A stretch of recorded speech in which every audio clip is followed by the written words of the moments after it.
El video que ves en pantalla aparece Mauricio Leal, un reconocido estilista de Bogotá, aquí en Colombia, comentando que acaba de eliminar a su madre con estocadas y luego se las propinó él mismo para poner un punto final a su historia y consigo a la de su familia.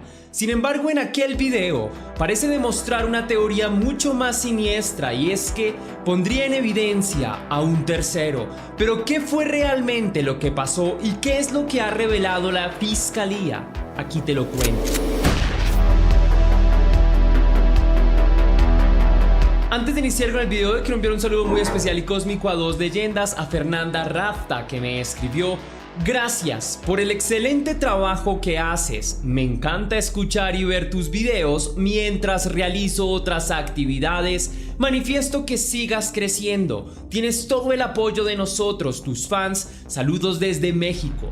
Muchísimas gracias por tu hermoso apoyo, lo recibo con el más grande sentimiento de gratitud.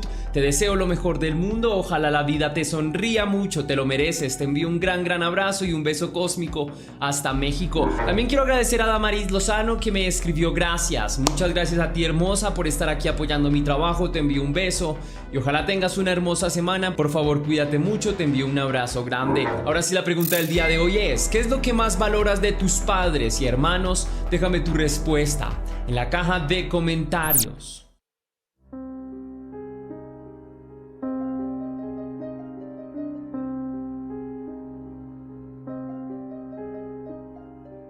Mauricio Leal era un importante y reconocido estilista colombiano. Durante los últimos años su fama iba en crecimiento, lo que le había permitido trabajar con personas muy importantes del mundo de la moda y el espectáculo. El 22 de noviembre de 2021 no era un día cualquiera para él. En esa fecha tenía un importante compromiso: firmar un contrato con Miss Universo Colombia. Mauricio vivía en una casa ubicada en el kilómetro 6 vía La Calera, un municipio de Cundinamarca ubicado a 16 kilómetros de Bogotá. Su madre, Marlene Hernández, y su hermano, Jonier Leal, vivían con él. Por lo que se sabe, Mauricio tenía una excelente relación con su madre. También se cree que con su hermano también había una buena relación. Además, Mauricio siempre le ayudó en todo momento, especialmente en el plano económico. Ese día, Jonier salió temprano de la casa, según su propio testimonio. Abandonó la casa cerca de las 11 de la mañana cuando salió, con dirección a la importante peluquería de su hermano, donde él también trabajaba. Prefirió no despedirse ni de su hermano ni de su madre, pues, según él, estaban dormidos todavía y por tanto no quiso perturbar el tranquilo sueño de ninguno de los dos. Esa mañana resultó llamativo para varios de los trabajadores de Mauricio que él no se presentara a trabajar, pues siempre había sido una persona sumamente responsable y puntual. Y es que Mauricio solía llevarse muy bien con sus trabajadores, especialmente con Karen y José Yair Ruiz, padre e hija. Mientras la joven trabajaba como estilista y mano derecha de Mauricio, el hombre era el conductor personal y de confianza del especialista en belleza. Aquel día, Karen se trató de comunicar con Mauricio para recordarle la importante firma del contrato que tenía proyectada. Luego de varios intentos de llamadas que en un principio parecían ser rechazadas y luego simplemente pasaban al buzón, la joven se empezó a preocupar todavía más, por lo que se comunicó con su padre para ver si sabía algo de Mauricio Leal. José Yair Ruiz le dijo que esa misma mañana había hablado con el jefe vía WhatsApp. En los mensajes, Mauricio le había dicho que quería dormir durante un rato más. Eso había sido a las 6 de la mañana. De ahí en adelante, no logró comunicarse con él ni tampoco recibía más mensajes. En vista de que Mauricio no contestaba, Karen y Yair intentaron comunicarse con Marlene. No obstante, ella tampoco contestó ninguna llamada. La preocupación crecía a cada instante. Al principio, por el importante compromiso del estilista. Después, porque un mal presentimiento se había venido apoderando de todos. En última instancia, Karen y Yair se comunicaron con Jonier para preguntarle por el paradero de Mauricio. Esto ocurrió antes de las 11 de la mañana. El hombre, cuando contestó, les dijo que había salido temprano en la mañana y que por lo tanto no estaba enterado de lo que sucedía a su hermano y mucho menos a su madre. El hombre dijo que en las horas de la tarde volvería a la casa y manifestó su preocupación por el estado de salud de su mamá, quien, según él, en los últimos días había contraído una fuerte gripa. Al enterarse de lo que estaba pasando, Jonier y José Yair acordaron encontrarse para ingresar juntos en la casa de Mauricio para ver qué era lo que había sucedido. Nada los hubiese podido preparar para la sorpresa que estaban por llevarse.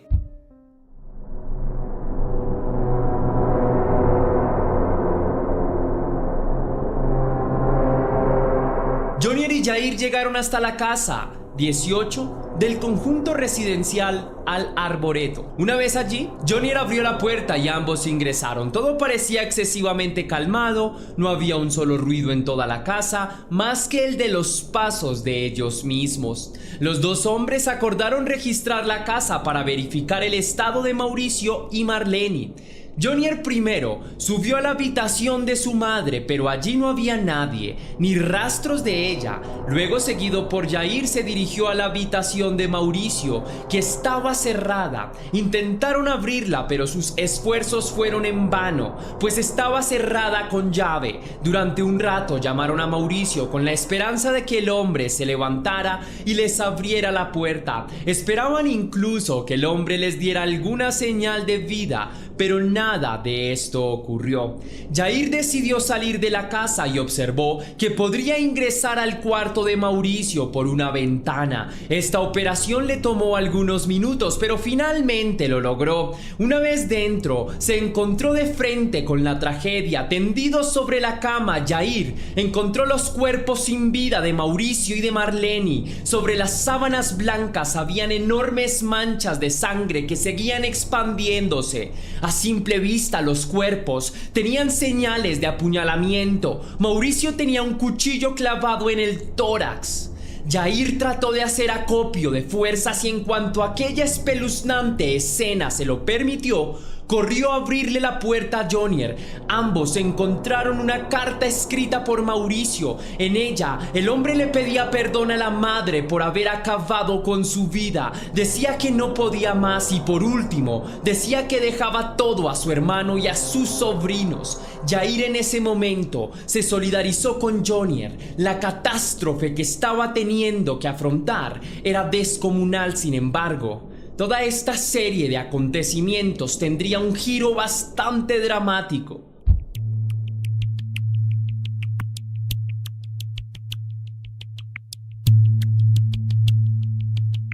El 24 de noviembre era el cumpleaños de Mauricio Leal. Ese día salieron a la luz los resultados de los análisis forenses que le practicaron. Hasta ese día existía una especie de consenso. Tanto la mayor parte de los investigadores como de la opinión pública consideraban que Mauricio había acabado a su madre para más tarde poner un punto final él mismo. Aunque las personas más cercanas al entorno del estilista consideraban extraño que el hombre le hubiese puesto fin a la vida de su madre, pues siempre se habían llevado muy bien, alguna fuente había llegado a apuntar que todo se debía a que la mujer le habría estado robando dinero o asuntos de esta índole. No obstante, los resultados de las pruebas forenses arrojaron información contundente respecto al caso. Mauricio tenía en total 4 heridas letales, entre las que se contaba la herida del cuchillo enterrado. No era posible que el hombre se hubiese podido infligir a sí mismo 3 de esas heridas por su cuenta, para rematar con una cuarta. La fuerza no se lo habría permitido. A partir de ahí se empezó a investigar el caso como un homicidio. Entre las hipótesis de las autoridades aparecieron supuestos nexos con grupos al margen de la ley, como un ajuste de cuentas, y otra serie de planteamientos que apuntaban hacia supuestos enemigos de Mauricio que habrían planeado quitarle la vida. Pronto estas hipótesis empezaron a perder validez. En la escena del crimen no habían signos de una entrada forzada a la casa, no se habían roto ventanas ni forzado cerraduras, no había rastros de que alguien ajeno a la familia hubiese ingresado al hogar.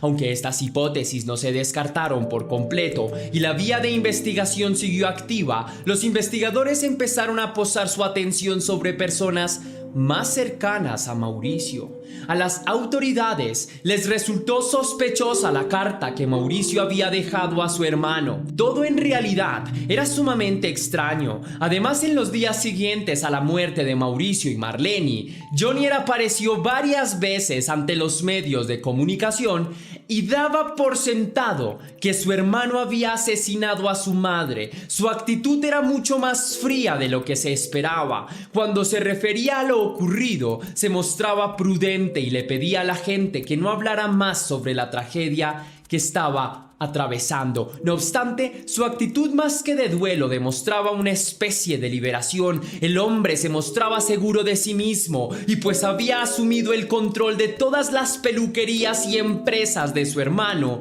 y decía que quería continuar con su legado. Cuando Jonier fue interrogado, no pudo sostener una coartada sólida, a pesar de que era cierto que el hombre había salido sobre las 11 de la mañana, pues una cámara había registrado el momento en el que abandonó el conjunto en el que vivía. Las autoridades creían que los asesinatos de Mauricio y Marlene se habían producido esa misma mañana horas antes, mientras él todavía seguía en casa. Por lo tanto, era imposible que el hombre no hubiese escuchado algo. Adicional a esto, las investigaciones llevadas a cabo en la casa de Mauricio revelaron otros detalles importantes. El primero de ellos es que el asesinato se había llevado a cabo con un cuchillo tomado de la cocina. El segundo es que Marlene había sido asesinada en su propia habitación ubicada en un tercer piso y luego había sido trasladada hasta la habitación de Mauricio que quedaba en el segundo piso. Tanto en las escaleras como en la habitación de Marlene se encontraron rastros de sangre. Este elemento último terminaba de confirmar que era imposible que Jonier no hubiese estado al tanto de la tragedia que tuvo lugar en su propia casa. Para la fiscalía, el criminal que apuñaló a Mauricio lo hizo con tanta fuerza que el cuchillo se rompió y la hoja quedó incrustada en su abdomen. Además, en el cuerpo de la víctima se encontraron rastros de un fármaco que generaba adormecimiento. Las autoridades apuntaron a que el doble homicidio ocurrió el 21 de noviembre entre las 11:45 p.m. del domingo y las 5:53 de la mañana del lunes 22 de noviembre. Por otra parte, los cuerpos de las víctimas fueron encontrados uno al lado del otro. El croquis presentado por la fiscalía demostró que la forma en la que los cuerpos se encontraban evidenciaba manipulación de la escena del crimen. Asimismo, la fiscalía encontró que el celular de Mauricio fue manipulado durante las horas de la mañana del día 22 de noviembre. Por tanto, quien habría rechazado las llamadas de Karen Ruiz y habría escrito el mensaje a Yair habría sido el homicida. Con toda esta información, la fiscalía perfilaba a Jonier como el asesino de Marlene y de Mauricio. Un detalle que parecía confirmarlo es que en la terraza se encontraron los siguientes elementos: un trapero, limpiavidrios y un frasco de jabón que se usó para limpiar las sábanas de Marlene. Sin embargo, la prueba más importante en contra de Jonier fueron rastros de sangre encontrados en la toalla y en el sifón de su baño. Después de practicar una prueba de ADN, se comprobó que la sangre era de Marlene. Aunque ninguna de estas pruebas era del todo concluyente, la acumulación de estas hizo que la fiscalía tomara la decisión de capturar a Jonier Leal. Cuando este fue capturado, en su mano tenía una cortada. Las autoridades creían que esta podía haberse producido en el momento en el que atacó a su hermano y su madre, aunque el hombre aseguró que se había hecho ese corte con unas tijeras mientras trabajaba. Su testimonio no tuvo mayor validez. Adicionalmente, en el momento en el que se produjo la captura, Jonier tenía 60 millones de pesos en efectivo. Estos habían sido retirados de una cuenta de Mauricio. Adicional a esto, las autoridades se enteraron de que Jonier había pedido información de las cuentas bancarias de su hermano. Al enterarse de la captura de Jonier como principal sospechoso por el asesinato de su hermano y su madre, varias de las personas más cercanas al entorno familiar señalaron que Mauricio y su hermano nunca se habían llevado bien. Según varios testimonios, Jonier sentía envidia por su hermano, tanto por su éxito económico, por la relación que éste mantenía con su madre. La fiscalía adicionalmente encontró que Jonier tenía deudas económicas que ascendían a una suma bastante importante de dinero. Este fue otro motivo que parecía confirmar su premeditación a la hora de cometer el crimen. Aunque las autoridades tenían bastante material que parecía involucrar a Jonier con los dos asesinatos, no había ninguna prueba absoluta en su contra. Por total, luego de su captura, la fiscalía le ofreció al hombre un acuerdo. A cambio de que se declarara culpable, obtendría una reducción de pena. El 11 de enero de 2023, Jonier Leal aceptó la culpabilidad de todos sus cargos, aunque meses más tarde se declararía inocente y argumentaría que su declaración fue condicionada, ya que tanto la fiscalía como las autoridades lo habían presionado para que lo hiciera.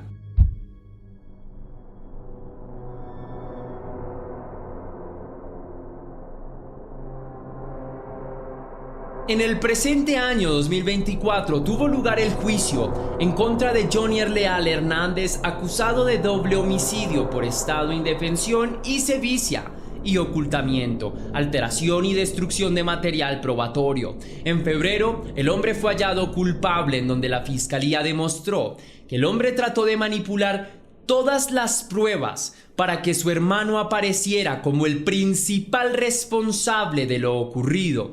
En junio de este año, Jonier fue sentenciado a 55 años y 3 meses de prisión por el doble homicidio y por los otros crímenes que se le imputaban. Con la sentencia parecía que finalmente se daba por finalizado este caso, que se viralizó y mediatizó con rapidez y que causó indignación no solo a los colombianos, sino al público de todo el mundo. Sin embargo, el pasado 11 de agosto apareció un video en redes sociales que reavivó la indignación de las personas, pues este supuestamente no se incluyó dentro del material probatorio de la fiscalía en contra de Jonier. Además, este registro de video tiene un tinte bastante macabro. En este se puede ver a Mauricio confesar su culpabilidad en el asesinato de su madre. También confiesa que él mismo se clavó el cuchillo en el pecho y en el abdomen. En todo ese momento se puede observar que a su lado yace el cuerpo de su mamá. La herida en su abdomen también lo muestra. En el video Mauricio dice: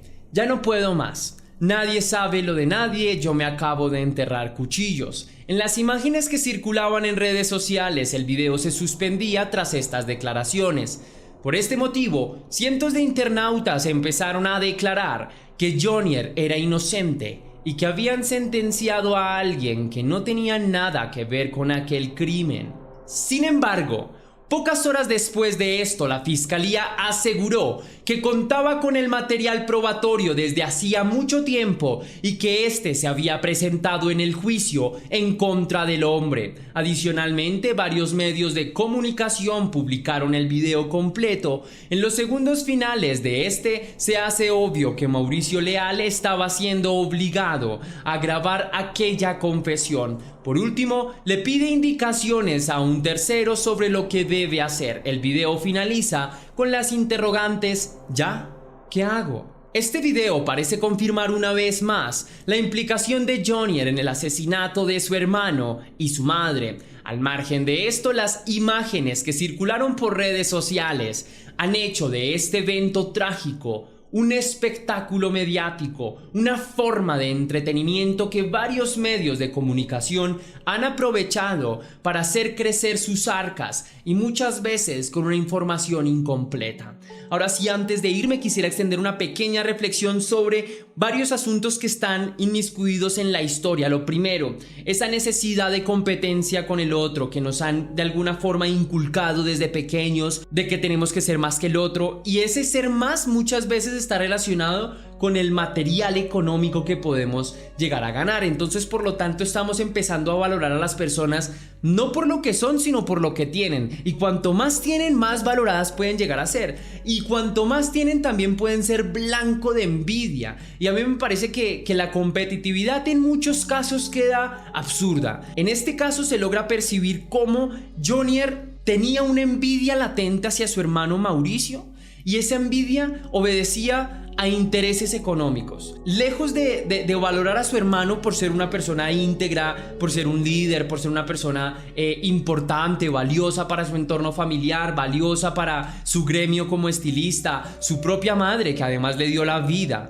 Es decir, en lugar de valorarlos por lo que realmente nos tenemos que valorar, que es por los sentimientos, por las emociones, por los hechos, por los gestos, los valoramos porque tienen dinero. Y esa necesidad de querer más dinero nos hace pensar estupideces como la que Jonier llegó a pensar: uy, no, si yo la cago y hago un crimen y mejor dicho organizo toda la escena para que esto nadie se entere, y la justicia es estúpida y la opinión pública también lo es, y eventualmente llegar a pensar este tipo de situaciones como de que todo va a salir perfecto y que me voy a robar ese dinero. A mí me parece que es algo súper despreciable, es algo a lo cual yo no puedo siquiera tener en cuenta, no puedo ponerme empáticamente en su lugar, porque son cosas que yo realmente no puedo defender. Me parece gravísimo lo que hizo Jonier, le resultó lo que tenía que haber resultado, terminó toda su vida en la cárcel por una decisión apresurada. Su madre y su hermano ya no lo acompañan, y seguramente una madre es de un amor tan grande que incluso si hubiese sobrevivido, estoy casi convencido de que lo perdona. Y yo creo que es el dolor más grande, ver en el otro una capacidad de resiliencia y una capacidad de amor que supera con creces cualquier tipo de interés, especialmente económico como el que tuvo Jonier.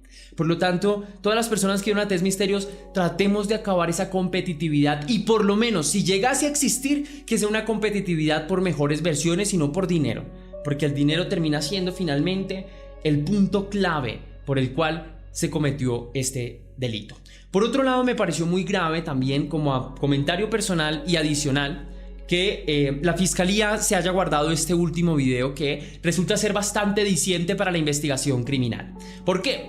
Porque este video se puede archivar siempre y cuando los familiares de las víctimas hubiesen aprobado de que se guardara. Si este video se guardó sin el consentimiento de los familiares, que hayan dicho: sí, ¿saben qué? Ese video no lo publiquen, ese video manténganlo en secreto, es muy comprensible. Pero si se hizo al contrario, no se le explica a los familiares directos de la víctima que se tiene este video en material probatorio para la investigación criminal, desde luego esto sí supone un hecho bastante cuestionable, ¿sabes? Es un hecho bastante cuestionable, y sin duda alguna no dejo de preguntarme ¿por qué?